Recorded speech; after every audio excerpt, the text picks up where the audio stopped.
हर हर महादेव। राम राम सभी को। भगवान शिव और माता पार्वती के जयकारे के साथ शिव महापुराण की कथा का श्रवण शुरू करते हैं। तो सभी भक्तजनों बोलिए नमो पार्वती पते नमः। हर हर महादेव शिव शंकर तेरी सदा ही जय हो। श्री गणेशाय नमः। आज आप नारद जी द्वारा भगवान ब्रह्मा से पूछना कि दक्ष की तपस्या कैसे हुई और देवी शिवा का उन्हें वरदान देना। नारद जी ने पूछा, पूज्य पिताजी, दृढ़ता पूर्वक उत्तम व्रत का पालन करने वाले दक्ष ने तपस्या करके देवी से कौन सा वर प्राप्त किया तथा वे देवी किस प्रकार दक्ष की कन्या हुई। ब्रह्मा जी ने कहा, हे नारद, तुम धन्य हो। इन सभी मुनियों के साथ भक्ति पूर्वक इस प्रसंग को सुनो। मेरी आज्ञा पाकर उत्तम बुद्धि वाले महाप्रजापति दक्ष ने क्षीर सागर के उत्तर तट पर स्थित हो देवी जगदम्बिका को पुत्री के रूप में प्राप्त करने की इच्छा तथा उनके प्रत्यक्ष दर्शन करने की कामना उन्हें हृदय मंदिर में विराजमान करके तपस्या प्रारंभ की। दक्ष ने मन को संयम में रखकर दृढ़ता पूर्वक कठोर व्रत का पालन करते हुए शौच संतोष आदि नियमों से युक्त हो 3000 दिव्य वर्षों तक तप किया। वे कभी जल पीकर रहते, कभी हवा पीते और कभी सर्वथा उपवास करते थे। भोजन के नाम पर कभी सूखे पत्ते चबा लेते। मुनि श्रेष्ठ नारद इसके पश्चात यम नियम आदि से युक्त हो जगदम्बिका की पूजा में लगे हुए दक्ष को देवी शिवा ने प्रत्यक्ष दर्शन दिया। जगतमयी जगदम्बिका प्रत्यक्ष दर्शन पाकर प्रजापति दक्ष ने अपने आप को कृत्य कृत्य माना। वे कालिका देवी सिंह पर आरूढ़ थी। उनकी अंग कांति श्याम थी, मुख बड़ा ही मनोहर था। वे 4 भुजाओं से युक्त थी और हाथों में वरद, अभय, नील, कमल और खड्ग धारण किए हुए थे। उनकी मूर्ति बड़ी मनोहारिणी थी। नेत्र कुछ लाल थे। खुले हुए केस बड़े सुंदर दिखाई देते थे। उत्तम प्रभा से प्रकाशित होने वाली उन जगदम्बिका को भली भांति प्रणाम करके दक्ष विचित्र वचनावलियों द्वारा उनकी स्तुति करने लगे। दक्ष ने कहा, हे जगदम्बे, हे महामाए, हे जगदीशे, हे महेश्वरी, आपको नमस्कार है। आपने कृपा करके मुझे अपने स्वरूप का दर्शन कराया। हे भगवती, हे आद्य, मुझ पर प्रसन्न होइए। शिव रूपिणी प्रसन्न होइए। भक्त वरदायिनी प्रसन्न होइए। हे जगन माए, आपको मेरा नमस्कार है। ब्रह्मा जी कहते हैं, हे मुने, संयत चित्त वाले दक्ष के इस प्रकार स्तुति करने पर महेश्वरी शिवा ने स्वयं ही उनके अभिप्राय को जान लिया। तो भी दक्ष ने इस प्रकार कहा, हे दक्ष, तुम्हारी इस उत्तम भक्ति से मैं बहुत संतुष्ट हूँ। तुम अपना मनोवांछित वर मांगो, तुम्हारे लिए कुछ भी अदेय नहीं है। जगदम्बा की यह बात सुनकर प्रजापति दक्ष बहुत प्रसन्न हुए और उन शिवा को बारंबार प्रणाम करते हुए बोले। दक्ष ने कहा, हे जगदम्बे, हे महामाए, यदि आप मुझे वर देने के लिए तैयार हैं तो मेरी बात सुनिए और प्रसन्नता पूर्वक मेरी इच्छा पूर्ण कीजिए। मेरे स्वामी जो भगवान शिव हैं, वे रुद्र नाम धारण करके ब्रह्मा जी के पुत्र रूप से अवतीर्ण हुए हैं। वे परमात्मा शिव के पूर्ण अवतार हैं, परंतु आपका कोई अवतार नहीं हुआ है, फिर उनकी पत्नी कौन होगी। अतः हे शिवे, आप भूतल पर अवतीर्ण होकर उन महेश्वर को अपने रूप लावण्य से मोहित कीजिए। हे देवी, आपके सिवा दूसरी कोई स्त्री रुद्रदेव को कभी मोहित नहीं कर सकती, इसलिए आप मेरी पुत्री होकर इस समय महादेव जी की पत्नी होइए। इस प्रकार सुंदर लीला करके आप हर मोहिनी भगवान शिव को मोहित करने वाली बनिए। महादेव महादेव। देवी, यही मेरे लिए वर है। यह केवल मेरे ही स्वार्थ की बात हो ऐसा नहीं सोचना चाहिए। इसमें मेरे ही साथ संपूर्ण जगत का भी हित है। ब्रह्मा, विष्णु और शिव से, ब्रह्मा जी की प्रेरणा से मैं यहाँ आया हूँ। प्रजापति दक्ष का यह वचन सुनकर जगदम्बिका शिवा हंस पड़ी और मन ही मन भगवान शिव का स्मरण करके यूँ बोली। देवी ने कहा, हे तात प्रजापते दक्ष, मेरी उत्तम बात सुनो। मैं सत्य कहती हूँ, तुम्हारी भक्ति से अत्यंत प्रसन्न हो तुम्हें संपूर्ण मनोवांछित वस्तु देने के लिए तैयार हूँ। हे दक्ष, यद्यपि मैं महेश्वरी हूँ तथापि तुम्हारी भक्ति के अधीन हो तुम्हारी पत्नी के गर्भ से तुम्हारी पुत्री के रूप में अवतीर्ण होंगी, इसमें कोई संदेह नहीं है। हे अनग, मैं अत्यंत दुस्सह तपस्या करके ऐसा प्रयत्न करूंगी जिससे महादेव जी का वर पाकर उनकी पत्नी हो जाऊं। इनके सिवा और किसी उपाय से कार्य सिद्धि नहीं हो सकती।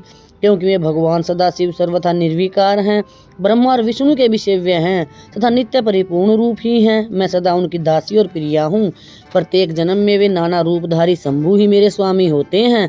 भगवान सदाशिव अपने दिए हुए वर के प्रभाव से ब्रह्मा जी की प्रकृति से रुद्र रूप में अवतीर्ण हुए हैं। मैं भी उनके वर से उनकी आज्ञा के अनुसार यहाँ अवतार लूंगी। हे तात, अब तुम अपने घर को जाओ।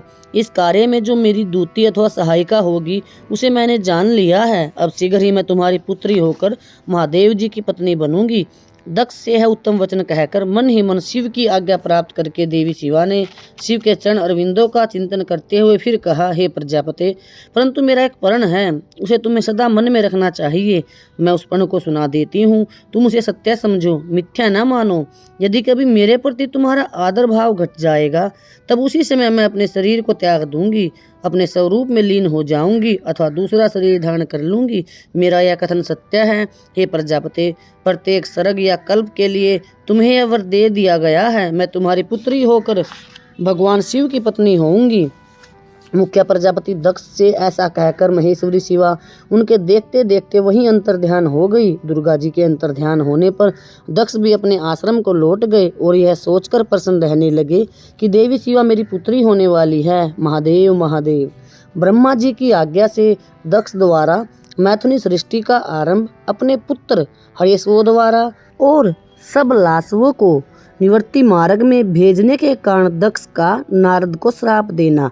ये दक्ष प्रजापति के पुत्रों के नाम हैं, हर्यश्व और सबलासवो। ब्रह्मा जी कहते हैं, हे नारद, प्रजापति दक्ष अपने आश्रम जाकर मेरी आज्ञा पाकर हर्ष भरे मन से नाना प्रकार की मानसिक सृष्टि करने लगे। जब दक्ष प्रजापति ने देखा कि यह प्रजा सृष्टि बढ़ नहीं रही है तो उन्होंने अपने पिता ब्रह्मा जी से कहा। दक्ष बोले, हे ब्रह्मा जी, हे तात, हे प्रजानाथ, प्रजा बढ़ नहीं रही है। प्रभु, मैंने जितने जीवों की सृष्टि की थी वे सब उतने ही रह गए हैं। हे प्रजानाथ, मैं क्या करूं? जिस उपाय से ये जीव अपने आप बढ़ने लगे वह मुझे बताइए, उसके अनुसार मैं प्रजा की सृष्टि करूंगा, इसमें संशय नहीं है। ब्रह्मा जी ने कहा, हे तात, प्रजापति दक्ष, मेरी उत्तम बात सुनो और उसके अनुसार कार्य करो। सुरश्रेष्ठ भगवान शिव तुम्हारा कल्याण करेंगे। हे प्रजेश प्रजापति, पंचजन वीरण की जो परम सुंदरी पुत्री असिकनी है उसे तुम पत्नी रूप से ग्रहण करो। स्त्री के साथ मैथुन धर्म का आश्रय ले तुम पुनः इस प्रजा सर्ग को बढ़ाओ। असिकनी जैसी कामनी के गर्भ से तुम बहुत सी संतानें उत्पन्न कर सकोगे। उसके पश्चात मैथुन धर्म से प्रजा की उत्पत्ति करने के उद्देश्य से प्रजापति दक्ष ने मेरी आज्ञा के अनुसार वीरण प्रजापति की पुत्री के साथ विवाह किया। अपनी पत्नी वीरणी के गर्भ से प्रजापति दक्ष ने 10,000 पुत्र उत्पन्न किए जो हर्यश्व कहलाए। हे मुने, वे सब के सब पुत्र समान धर्म का आचरण करने वाले हुए पिता की भक्ति में तत्पर रहकर वे सदा वैदिक मार्ग पर ही चलते थे। एक समय की बात है कि उनके पिता ने उन्हें प्रजा की सृष्टि करने का आदेश दिया। हे तात, तब वे सभी दक्षायन नामधारी पुत्र सृष्टि के उद्देश्य से तपस्या करने के लिए पश्चिम दिशा की ओर चले गए और वहां नारायण सर नामक परम पावन तीर्थ है जहाँ दिव्या सिंधु नद और समंदर का संगम हुआ है। उस तीर्थ जल के ही निकट से स्पर्श करते हुए उनका अंतःकरण शुद्ध एवं ज्ञान से संपन्न हो गया। उनकी आंतरिक मल राशि धुल गई और वे परमहंस धर्म में स्थित हो गए। दक्ष के वे सभी पुत्र पिता के आदेश में बंधे हुए थे, अतः मन को सुस्थिर करके प्रजा की वृद्धि के लिए वहां तप करने लगे। वे सभी सत्पुरुषों में श्रेष्ठ थे। हे नारद, जब तुम्हें पता लगा कि हर्यश्वगण सृष्टि के लिए तपस्या कर रहे हैं तब भगवान लक्ष्मीपति के हार्दिक अभिप्राय को जानकर तुम स्वयं उनके पास गए और आदर पूर्वक बोले, हे दक्ष पुत्रो, हर्यश्वगण, तुम लोग पृथ्वी का अंत देखे बिना सृष्टि रचना करने के लिए कैसे तैयार हो गए? ब्रह्मा जी कहते हैं, हे नारद, हर्यश्व आलस्य से दूर रहने वाले थे और जन्म काल से ही बड़े बुद्धिमान थे।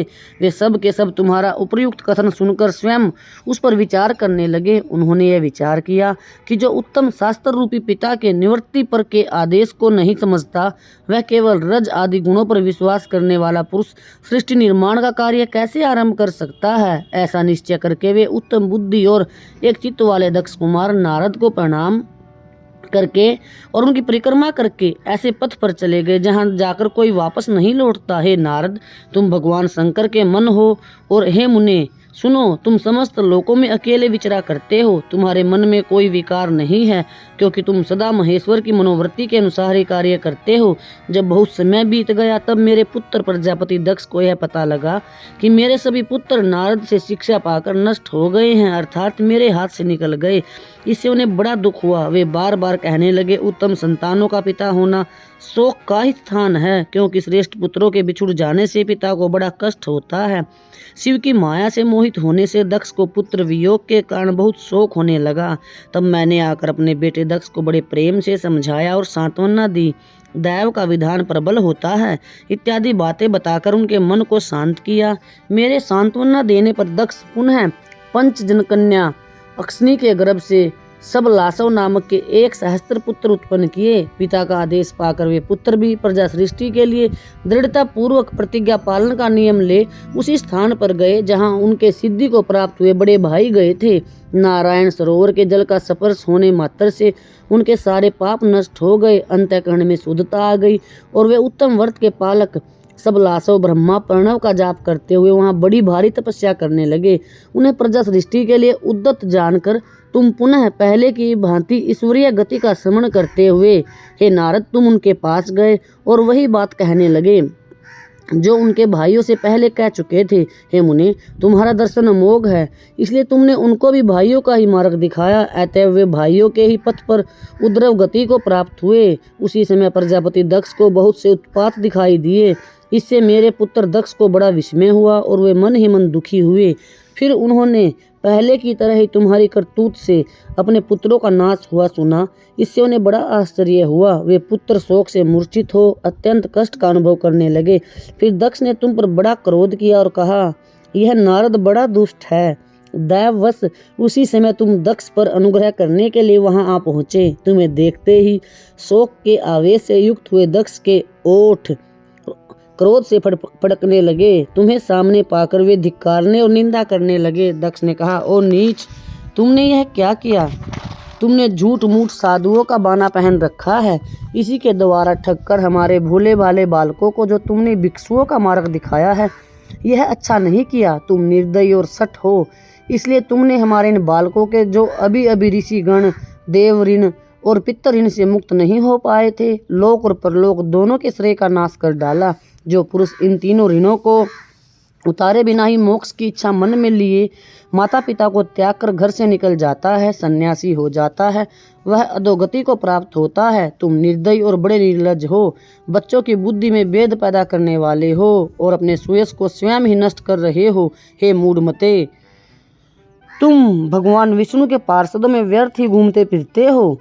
अधमों में अधम, तुमने बार बार मेरा मंगल किया है, अतः आज से तीनों लोकों में विचरते हुए तुम्हारा पैर कहीं स्थिर नहीं रहेगा अथवा कहीं भी तुम ठहरने के लिए सुस्थिर ठोर ठिकाना नहीं मिलेगा। हे नारद, यदि भी तुम साधु पुरुषों द्वारा सम्मानित हो, तथापि उस समय दक्ष ने शोक वस्तु में वैसा श्राप दे दिया। वे ईश्वर की इच्छा को नहीं समझ सके। शिव की माया ने उन्हें अत्यंत मोहित कर दिया था। हे मुने, तुमने उस श्राप को चुपचाप ग्रहण कर लिया और अपने चित्त में विकार नहीं आने दिया। यही ब्रह्म स्वभाव है। ईश्वर कोटि के महात्मा पुरुष स्वयं श्राप को मिटा देने में समर्थ होने पर भी उसे सह लेते हैं। महादेव महादेव। दक्ष की 60 कन्याओं का विवाह, दक्ष और वीरिणी के यहाँ देवी शिवा का अवतार, दक्ष द्वारा उनकी स्तुति तथा सती के सद्गुणों और उनकी चेष्टाओं से माता पिता का प्रसन्न होना। ब्रह्मा जी कहते हैं, हे देवर्षि, इसी समय दक्ष के इस बर्ताव को जानकर मैं भी वहां आ पहुंचा और पहले उन्हें शांत करने के लिए सांत्वना देने लगा। तुम्हारी प्रसन्नता को बढ़ाते हुए मैंने दक्ष के साथ तुम्हारा सुंदर स्नेहपूर्ण संबंध स्थापित कराया। तुम मेरे पुत्र हो, मुनियों में श्रेष्ठ हो और संपूर्ण देवताओं के प्रिय हो, अतः बड़े प्रेम से तुम्हें आश्वासन देकर मैं फिर अपने स्थान पर आ गया। इसके पश्चात प्रजापति दक्ष ने मेरी अनुनय के अनुसार अपनी पत्नी के गर्भ से 60 सुंदरी कन्याओं का जन्म दिया और आलस्य रहित हो धर्म आदि के साथ उन सब का विवाह कर दिया। हे मुनीश्वर, मैं उसी प्रसंग को बड़े प्रेम से कह रहा हूँ, तुम सुनो। हे मुने, दक्ष ने अपनी 10 कन्याएं विधि पूर्वक धर्म को ब्याह दी, 13 कन्याएं कश्यप मुनि को दी और 27 कन्याओं का विवाह चंद्रमा के साथ कर दिया। बहुपुत्र अंगिरा तथा कृशाश्व को उन्होंने 2-2 कन्याएं दी और शेष 4 कन्याओं का विवाह तारक्षस्य या अरिष्टनेमी के साथ कर दिया। इन सब की संतान परंपराओं से तीनों लोक भर पड़े हैं, अतः विस्तार भय से उनका वर्णन नहीं किया जा सकता। कुछ लोग शिवा या सती को दक्ष की ज्येष्ठ पुत्री बताते हैं, दूसरे लोग उन्हें मझली पुत्री कहते हैं तथा कुछ अन्य लोग सबसे छोटी पुत्री मानते हैं। कल्प भेद से ये तीनों मत ठीक हैं। पुत्र और पुत्रियों की उत्पत्ति के पश्चात पत्नी सहित प्रजापति दक्ष ने बड़े प्रेम से मन ही मन जगदम्बिका का ध्यान किया, साथ ही गदगद वाणी से प्रेम पूर्वक उनकी स्तुति भी की। बारंबार अंजलि बांध नमस्कार करके वे विनीत भाव से देवी को मस्तक झुकाते थे। इससे देवी शिवा संतुष्ट हुई और उन्होंने अपने प्रण की पूर्ति के लिए मन ही यह विचार किया कि अब मैं वीरिणी के गर्भ से अवतार लूं। ऐसा विचार कर वे जगदम्बा दक्ष के हृदय में निवास करने लगी। हे मुनि श्रेष्ठ, उस समय दक्ष की बड़ी शोभा होने लगी। फिर उत्तम मुहूर्त देखकर दक्ष ने अपनी पत्नी में प्रसन्नता पूर्वक गर्भधारण किया। तब दयालु शिवा दक्ष पत्नी के चित्त में निवास करने लगी। उनमें गर्भधारण के सभी चिन्ह प्रकट हो गए। हे तात, उस अवस्था में वीरिणी की शोभा बढ़ गई और उसके चित्त में अधिक हर्ष छा गया। भगवती शिवा के निवास के प्रभाव से वीरिणी महामंगल स्वरूपिणी हो गई। दक्ष ने अपने कुल, संप्रदाय, वेद ज्ञान और हार्दिक उत्साह के अनुसार प्रसन्नता पूर्वक पुंसवन आदि संस्कार संबंधी श्रेष्ठ क्रियाएं संपन्न की। उन कर्मों के अनुष्ठान के समय महान उत्सव हुआ। प्रजापति ने ब्राह्मणों को उनकी इच्छा के अनुसार धन दिया। उस अवसर पर वीरिणी के गर्भ में देवी का निवास हुआ। जानकर श्री विष्णु आदि सब देवताओं को बड़ी प्रसन्नता हुई। महादेव महादेव उन सब ने वहां आकर जगदम्बा का स्तवन किया और समस्त लोगों का उपकार करने वाली देव शिवा को बार बार प्रणाम किया। वे सब देवता प्रसन्नचित्त हो दक्ष प्रजापति तथा वीरिणी की भूरी भूरी प्रशंसा करके अपने अपने स्थान को लौट गए। हे नारद, जब 9 महीने बीत गए तब लौकिक गति का निर्वाह कराकर 10वें महीने के पूर्ण होने पर चंद्रमा आदि ग्रहों तथा ताराओं की अनुकूलता से युक्त सुखद मुहूर्त में देवी शिवा शीघ्र ही अपनी माता के सामने प्रकट हुई। उनके अवतार लेते ही प्रजापति दक्ष बड़े प्रसन्न हुए और उन्हें महान तेज से देदीप्यमान देखकर उनके मन में यह विश्वास हो गया कि साक्षात वे शिवा देवी ही मेरी पुत्री के रूप में प्रकट हुई हैं। उस समय आकाश से फूलों की वर्षा होने लगी और मेघ जल बरसाने लगे। हे मुनीश्वर, सती के जन्म लेते ही संपूर्ण दिशाओं में तत्काल शांति छा गई। देवता आकाश में खड़े हो मांगलिक बाजे बजाने लगे। अग्निशालाओं की बुझी हुई अग्नियां सहसा प्रज्वलित हो उठी और सब कुछ परम मंगलमय हो गया। वीरिणी के गर्भ से साक्षात जगदम्बा को प्रकट हुई देख दक्ष ने दोनों हाथ जोड़कर नमस्कार किया और बड़े भक्ति भाव से उनकी स्तुति की। बुद्धिमान दक्ष के स्तुति करने पर जगन माता शिवा उस समय दक्ष से इस प्रकार बोली, जिससे माता वीरिणी न सुन सके। देवी बोली, हे प्रजापते, तुमने पहले पुत्री रूप में मुझे प्राप्त करने के लिए मेरी आराधना की थी। तुम्हारा वह मनोरथ आज सिद्ध हो गया है। अब तुम उस तपस्या के फल को ग्रहण करो। उस समय दक्ष से ऐसा कहकर देवी ने अपनी माया से शिशु रूप धारण कर लिया और सहस्व भाव प्रकट करते हुए वे वहां रोने लगी। उस बालिका का रोदन सुनकर सभी स्त्रियां और दासियां बड़े वेग से प्रसन्नता पूर्वक वहां आ पहुंची। असिकनी की पुत्री का अलौकिक रूप देखकर उन सभी स्त्रियों को बड़ा हर्ष हुआ। नगर के सब लोग उस समय जय जयकार करने लगे। गीत और वाद्यों के साथ बड़ा भारी उत्सव होने लगा। पुत्री का मनोहर मुख देखकर सबको बड़ी ही प्रसन्नता हुई। दक्ष ने वैदिक और कुलोचित आचार का विधि पूर्वक अनुष्ठान किया, ब्राह्मणों को दान दिया और दूसरों को भी धन बांटा। सब और यथोचित गान और नृत्य होने लगे। भांति भांति के मंगल कृत्यों के साथ बहुत से बाजे बजने लगे। उस समय दक्ष ने समस्त सद्गुणों की सत्ता से प्रशंसित होने वाली अपनी इस पुत्री का नाम प्रसन्नता पूर्वक उमा रखा। इसके पश्चात संसार में लोगों की ओर से उसके और भी नाम प्रचलित किए गए, जो सब के सब महान मंगलदायक तथा विशेषतः समस्त दुखों का नाश करने वाले हैं। वीरिणी और महात्मा दक्ष अपनी पुत्री का पालन करने लगे तथा वह शुक्ल पक्ष की चंद्रकला के समान दिनों दिन बढ़ने लगी। हे दिव्य श्रेष्ठ, बाल्यावस्था में भी समस्त उत्तम से उत्तम गुण उस कन्या में उसी तरह प्रवेश करने लगे जैसे शुक्ल पक्ष के बाल चंद्रमा में भी समस्त मनोहारिणी कलाएं प्रविष्ट हो जाती हैं। दक्ष कन्या सती सखियों के बीच बैठी बैठी जब अपने भाव में निमग्न होती थी तब बार बार भगवान शिव की मूर्ति को चित्रित करने लगती थी। मंगलमयी सती जब बाल्योचित सुंदर गीत गाती तब स्थाणु, हर एवं रुद्र नाम लेकर समर शत्रु शिव का स्मरण किया करती थी। महादेव महादेव सती की तपस्या से संतुष्ट देवताओं का कैलाश में जाकर भगवान शिव का स्तवन करना। ब्रह्मा जी कहते हैं, हे नारद, एक दिन मैंने तुम्हारे साथ जाकर पिता के पास खड़ी हुई सती को देखा। वह तीनों लोकों की सारभूता सुंदरी थी। उसके पिता ने मुझे नमस्कार करके तुम्हारा भी सत्कार किया।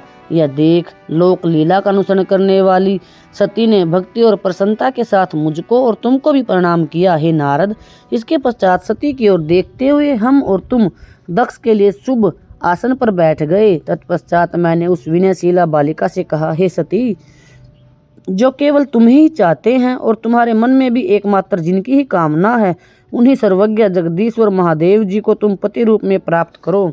हे सुबे, जो तुम्हारे सिवा दूसरी किसी स्त्री को पति रूप में न तो ग्रहण कर सके हैं, न करते हैं और न भविष्य में ही ग्रहण करेंगे, वे ही भगवान शिव तुम्हारे पति हों। वे तुम्हारे ही योग्य हैं, दूसरे के नहीं। हे नारद, सती से ऐसा कहकर मैं दक्ष के घर में देर तक ठहरा रहा। फिर उनसे विदा ले मैं और तुम दोनों अपने अपने स्थान को चले आए। मेरी बात को सुनकर दक्ष को बड़ी प्रसन्नता हुई। उनकी सारी मानसिक चिंता दूर हो गई। उन्होंने अपनी पुत्री को परमेश्वरी समझकर गोद में उठा लिया।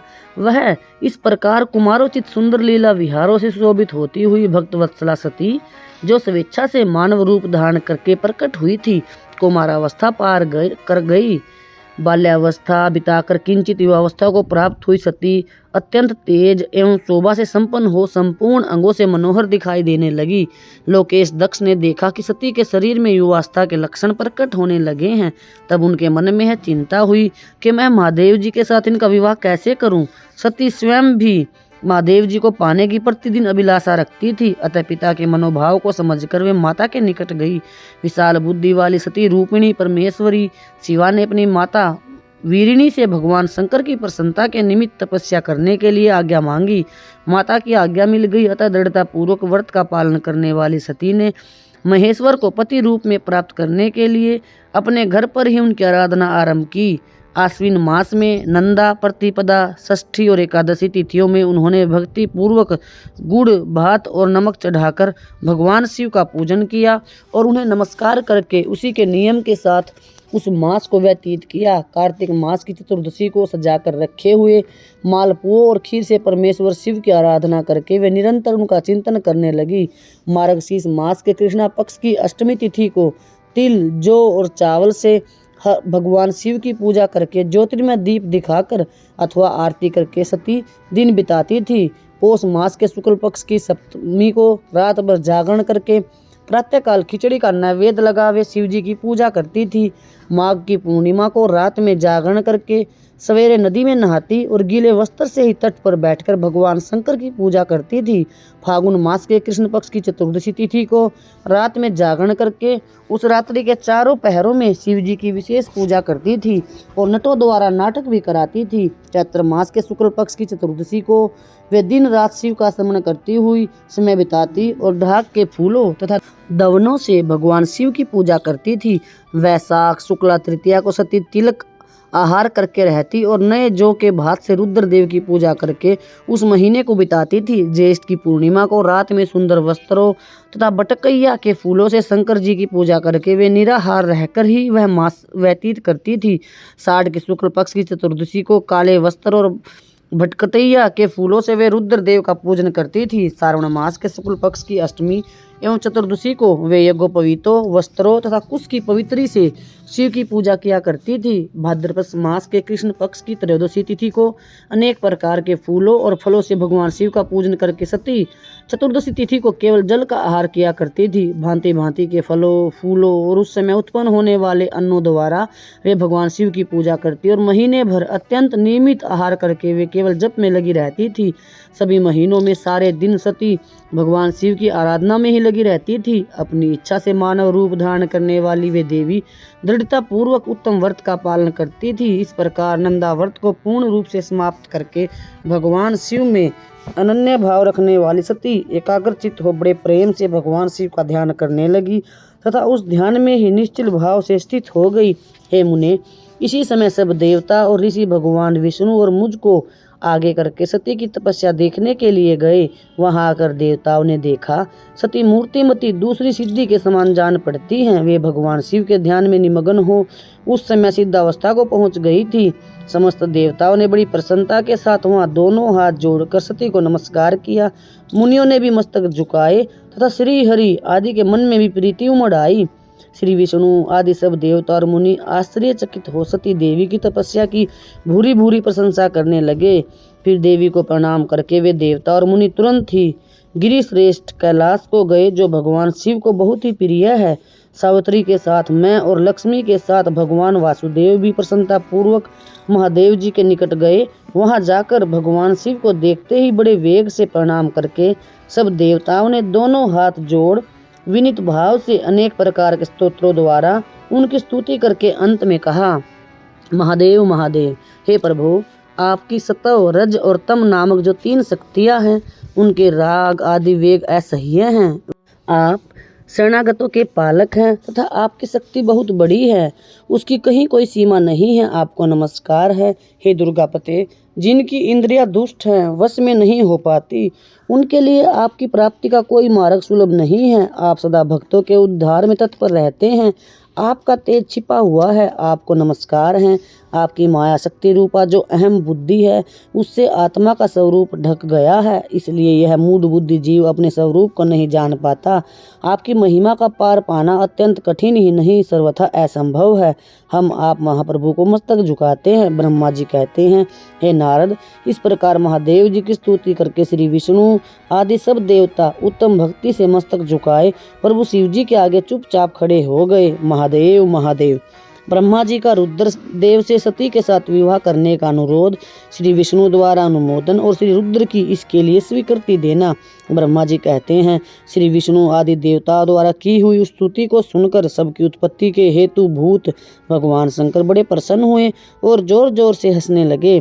मुझ ब्रह्मा और विष्णु को अपनी अपनी पत्नी के साथ आया हुआ देखकर महादेव जी ने हम लोगों से यथाचित वार्तालाप किया और हमारे आने का कारण पूछा। रुद्र बोले, हे हरे, हे विधे तथा हे देवताओं और महर्षियों, आज निर्भय होकर यहाँ अपने आने का ठीक ठीक कारण बताओ।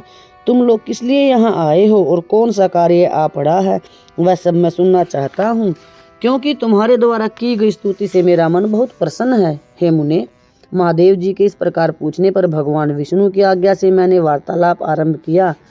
मुझ ब्रह्मा ने कहा, हे देवदेव महादेव, करुणा सागर, हे प्रभु, हम दोनों इन देवता और ऋषियों के साथ जिस उद्देश्य से यहाँ आए हैं उसे सुनिए। हे वृषभध्वज, विशेषतः आपके लिए ही हमारा यहाँ आगमन हुआ है, क्योंकि हम तीनों सहारथी हैं। सृष्टि चक्र के संचालन रूप प्रयोजन की सिद्धि के लिए एक दूसरे के सहायक हैं। सहारथी को चाहिए कि सदा परस्पर यथायोग्य सहयोग करना, अन्यथा यह जगत टिक नहीं सकता। हे महेश्वर, कुछ ऐसे असुर उत्पन्न होंगे जो मेरे हाथ से मारे जाएंगे, कुछ भगवान विष्णु के और कुछ आपके हाथों से नष्ट होंगे। हे महाप्रभु, कुछ असुर ऐसे होंगे जो आपके वीर्य से उत्पन्न हुए पुत्र के हाथ से ही मारे जा सकेंगे। हे प्रभु, कभी कोई विरले ही असुर ऐसे होंगे जो माया के हाथों द्वारा वध को प्राप्त होंगे। आप भगवान शंकर की कृपा से ही देवताओं को सदा उत्तम सुख प्राप्त होगा।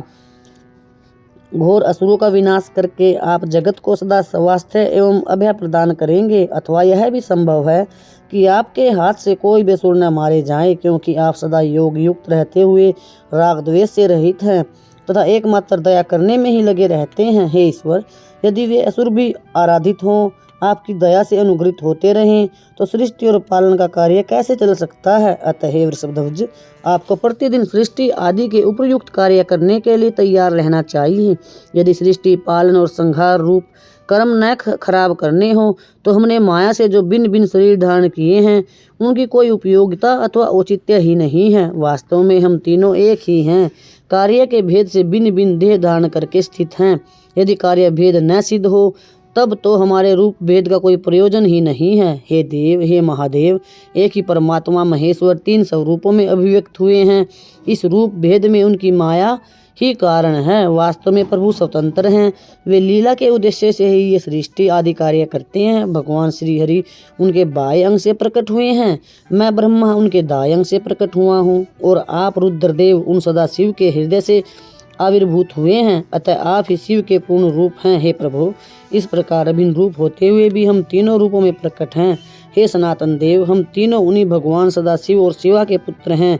इस यथार्थ तत्व का आप हृदय से अनुभव कीजिए। हे प्रभु, मैं और श्री विष्णु आपके आदेश से प्रसन्नता पूर्वक लोक की सृष्टि और पालन के कार्य कर रहे हैं तथा कार्य कारण सपत्नीक भी हो गए हैं। अतः आप भी विश्व हित के लिए तथा देवताओं को सुख पहुंचाने के लिए परम सुंदरी रमणी को अपनी पत्नी बनाने के लिए ग्रहण करें। हे महेश्वर, एक और बात है, उसे सुनिए। मुझे पहले के वृत्तांत का स्मरण हो आया है। पूर्व काल में आपने ही शिव रूप से जो बात हमारे सामने कही थी वही इस समय सुन रहा हूँ। आपने कहा था, हे ब्रह्मा, मेरा ऐसा ही उत्तम रूप तुम्हारे अंग विशेष ललाट से प्रकट होगा जिसकी लोक में रुद्र नाम से प्रसिद्धि होगी। तुम ब्रह्मा सृष्टिकर्ता हो गए, श्री हरि जगत का पालन करने वाले हुए और मैं सगुण शुद्ध रुद्र रूप होकर संहार करने वाला होऊंगा। एक स्त्री के साथ विवाह करके लोक के उत्तम कार्य की सिद्धि करूंगा। अपनी कही हुई इस बात को याद करके आप अपनी ही पूर्व प्रतिज्ञा को पूर्ण कीजिए। हे स्वामिन, आपका यह आदेश है कि मैं सृष्टि करूं, श्री हरि पालन करे और आप स्वयं संहार हेतु बनकर प्रकट हों। सो आप साक्षात शिव ही संहारकर्ता के रूप में प्रकट हुए हैं।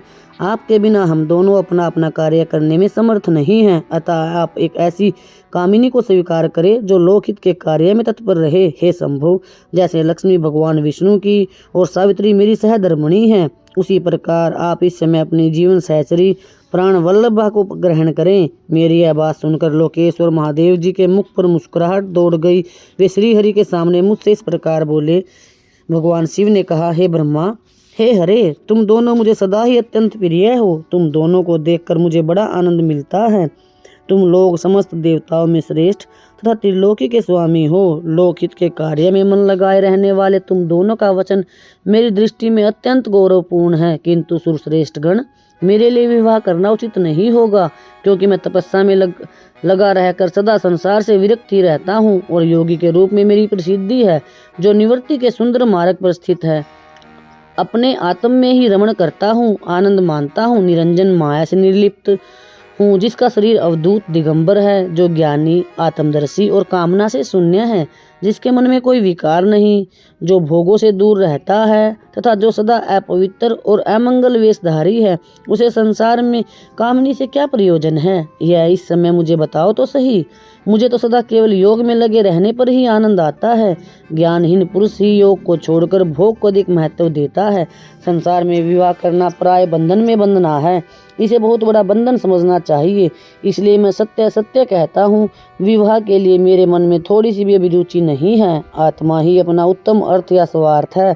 उसका भली भांति चिंतन करने के कारण मेरी लौकिक स्वार्थ में प्रवृत्ति नहीं होती। तथापि जगत के हित के लिए तुमने जो कुछ कहा है उसे करूँगा। तुम्हारे वचन को गरिष्ठ मानकर अथवा अपनी कही हुई बात को पूर्ण करने के लिए मैं अवश्य विवाह करूँगा, क्योंकि मैं सदा भक्तों के वश में रहता हूँ। परंतु मैं जैसी नारी को प्रिय पत्नी के रूप में ग्रहण करूँगा और जैसी शर्त के साथ करूँगा उसे सुनो। हे ब्रह्मा, मैं जो कुछ कहता हूँ वह सर्वथा उचित है। जो नारी मेरे तेज को विभाग पूर्वक ग्रहण कर सके, जो योगिनी तथा इच्छानुसार रूप धारण करने वाली हो, उसी को तुम पत्नी बनाने के लिए मुझे बताओ। जब मैं योग में तत्पर रहूं तब उसे भी योगिनी बनकर रहना होगा, और जब मैं कामाक्षत हूँ तब उसे भी कामिनी के रूप में ही मेरे पास रहना होगा। वेद वेत्ता विद्वान जिन्हें अविनाशी बतलाते हैं, उन ज्योति स्वरूप सनातन शिव का मैं सदा चिंतन करता हूँ और करता रहूँगा। हे ब्रह्मा, उन सदा शिव के चिंतन में जब भी मैं ना लगा हूँ तभी उस भामिनी के साथ मैं समागम कर सकता हूँ। जो मेरे शिव चिंतन में विघ्न डालने वाली होगी वह जीवित नहीं रह सकती, उसे अपने जीवन से हाथ धोना पड़ेगा। तुम विष्णु और मैं तीनों ही ब्रह्म स्वरूप शिव के अंशभूत हैं। अतः हे महाभागगण, हमारे लिए उनका निरंतर चिंतन करना ही उचित है। कमलासन, उनके चिंतन के लिए मैं बिना विवाह के भी रह लूँगा, किंतु उनका चिंतन छोड़कर विवाह नहीं करूँगा। अतः तुम मुझे ऐसी पत्नी प्रदान करो जो सदा मेरे कर्म के अनुकूल चल सके। हे ब्रह्मा, उसमें भी मेरी एक और शर्त है, उसे तुम सुनो। यदि उस स्त्री का मुझ पर और मेरे वचन पर अविश्वास होगा तो मैं उसे त्याग दूंगा। उनकी यह बात सुनकर मैंने और श्री हरि ने मंद मुस्कान के साथ मन ही मन प्रसन्नता का अनुभव किया। फिर मैं विनम्र होकर बोला, हे नाथ महेश्वर प्रभु, आपने जैसी नारी की खोज आरंभ की है वैसी स्त्री के विषय में मैं आपको प्रसन्नता पूर्वक कह रहा हूँ। साक्षात सदाशिव की धर्मपत्नी जो उमा है, वे ही जगत का कार्य सिद्ध करने के लिए भिन्न भिन्न रूप में प्रकट हुई हैं। हे प्रभु, सरस्वती और लक्ष्मी ये दो रूप धारण करके वे पहले ही यहाँ आ चुकी हैं। इनमें लक्ष्मी तो श्री विष्णु की प्राण वल्लभा हो गई और सरस्वती मेरी अब हमारे लिए वे तीसरा रूप धारण करके प्रकट हुई हैं। हे प्रभु, लोकहित का कार्य करने की इच्छा वाली देवी शिवा दक्ष पुत्री के रूप में अवतीर्ण हुई हैं। उनका नाम सती है। सती ही ऐसी भारिया हो सकती हैं जो सदा आपके लिए हितकारिणी हो। हे देवेश, महातेजस्विनी सती आपके लिए आपको पति रूप में प्राप्त करने के लिए दृढ़ता पूर्वक कठोर व्रत का पालन करती हुई तपस्या कर रही हैं।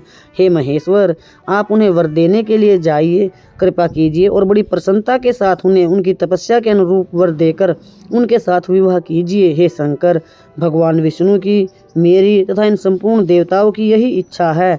आप अपनी शुभ दृष्टि से हमारी इस इच्छा को पूर्ण कीजिए, जिससे हम आदर पूर्वक इस उत्सव को देख सकें। ऐसा होने से तीनों लोकों में सुख देने वाला परम मंगल होगा और सबकी सारी चिंताएं मिट जाएंगी, इसमें संशय नहीं है। तदंतर मेरी बात समाप्त होने पर लीला विग्रह धारण करने वाले भक्त वत्सल महेश्वर से मधुसूदन अच्युत ने इसी का समर्थन किया। तब भक्त वत्सल भगवान शिव ने हंसकर कहा, बहुत अच्छा, ऐसा ही होगा। उनके ऐसा कहने पर हम दोनों उनसे आज्ञा ले अपनी पत्नी तथा देवता और मुनियों के साथ अत्यंत प्रसन्न हो अपने अभीष्ट स्थान को चले आए। महादेव महादेव।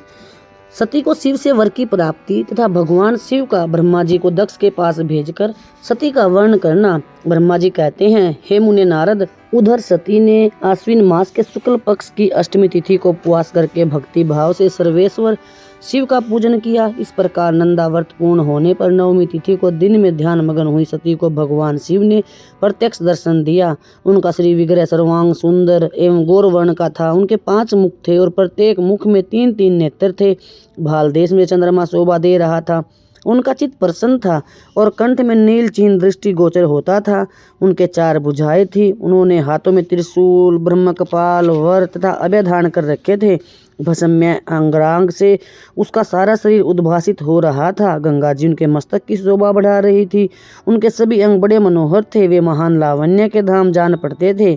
उनके मुख करोड़ों चंद्रमाओं के समान प्रकाशमान एवं आह्लादजनक थे। उनकी अंग कांति करोड़ों कामदेव को तिरस्कृत कर रही थी तथा उनकी आकृति स्त्रियों के लिए सर्वथा ही प्रिय थी।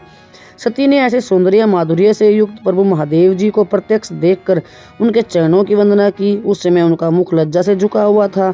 तपस्या के पुंज का फल प्रदान करने वाले महादेव जी उन्हीं के लिए कठोर व्रत धारण करने वाली सती को पत्नी बनाने के लिए प्राप्त करने की इच्छा रखते हुए भी उनसे इस प्रकार बोले। महादेव जी ने कहा, उत्तम व्रत का पालन करने वाली दक्ष नंदिनी, मैं तुम्हारे इस व्रत से बहुत प्रसन्न हूँ, इसलिए कोई वर मांगो। तुम्हारे मन को जो अभिष्ट होगा वही वर मैं तुम्हें दूंगा।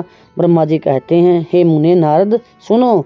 जगदीश और महादेव जी यद्यपि सती के मनोभाव को जानते थे तो भी उनकी बात सुनने के लिए बोले, कोई वर मांगो। परंतु सती जी लज्जा के अधीन हो गई थी, इसलिए उनके हृदय में जो बात थी वे स्पष्ट शब्दों में कह न सकी।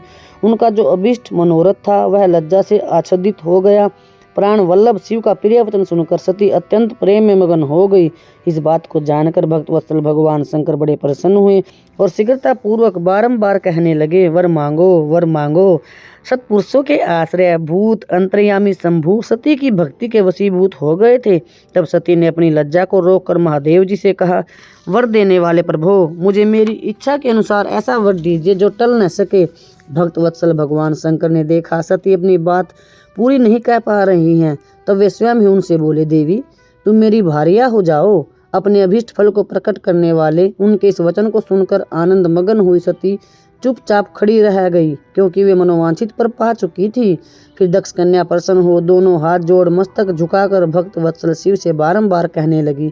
सती बोली, देवादिदेव महादेव, हे प्रभु, हे जगतपते, आप मेरे पिता को कहकर वैवाहिक विधि से मेरा पानी ग्रहण करे। ब्रह्मा जी कहते हैं, हे नारद, सती की यह बात सुनकर भक्त वत्सल महेश्वर प्रेम से उनकी ओर देखकर कहा, प्रिय ऐसा ही होगा। तब दक्ष कन्या सती भी भगवान शिव को प्रणाम करके भक्ति पूर्वक विदा मांग जाने की आज्ञा प्राप्त करके मोह और आनंद से युक्त हो माता के पास लौट गई। इधर भगवान शिव भी हिमालय पर अपने आश्रम में प्रवेश करके दक्ष कन्या सती के वियोग से कुछ कष्ट का अनुभव करते हुए उन्हीं का चिंतन करने लगे। हे देवर्षि, फिर मन को एकाग्र करके लौकिक गति का आश्रय ले भगवान शंकर ने मन ही मन मेरा स्मरण किया।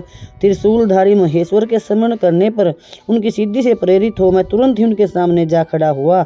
हे तात, हिमालय के शिखर पर जहाँ सती के वियोग का अनुभव करने वाले महादेव जी विद्यमान थे, वहीं मैं सरस्वती के साथ उपस्थित हो गया। हे देवर्षि, सरस्वती सहित मुझे आया देख सती के प्रेम पास में बंधे हुए शिव भगवान उत्सुकता पूर्वक बोले। शंभु ने कहा, भगवान, मैं जब से विवाह के कार्य में स्वार्थ बुद्धि कर बैठा हूँ, तब से अब मुझे इस स्वार्थ में सत्व सा प्रतीत होता है। दक्ष कन्या सती ने बड़ी भक्ति से मेरी आराधना की है। उसके नंदा व्रत के प्रभाव से मैंने उसे अभिष्ट वर देने की घोषणा की है। हे ब्रह्मा, तब उसने मुझसे वर मांगा कि आप मेरे पति हो जाइए। यह सुनकर सर्वथा संतुष्ट हो मैंने भी कह दिया कि तुम मेरी पत्नी हो जाओ। तब दक्षायणी सती मुझसे बोली, हे जगतपते, आप मेरे पिता को सूचित करके वैवाहिक विधि से मुझे ग्रहण करें। हे ब्रह्मा, उसकी भक्ति से संतोष होने के कारण मैंने उसका वह अनुरोध भी स्वीकार कर लिया। हे विधाता, तब सती अपनी माता के घर चली गई और मैं यहाँ चला आया। इसलिए अब तुम मेरी आज्ञा से दक्ष के घर जाओ और ऐसा यत्न करो जिससे प्रजापति दक्ष शीघ्र ही मुझे अपनी कन्या का दान कर दे। उनके इस प्रकार आज्ञा देने पर मैं कृत्य और प्रसन्न हो गया तथा उन भक्तवत्सल विश्वनाथ से इस प्रकार बोला, हे भगवान, हे शंभो, आपने जो कुछ कहा है उस पर भली भांति विचार करके हम लोगों ने पहले ही उसे सुनिश्चित कर दिया है। हे वृषभध्वज, इसमें मुख्यतः देवताओं का और मेरा भी स्वार्थ है।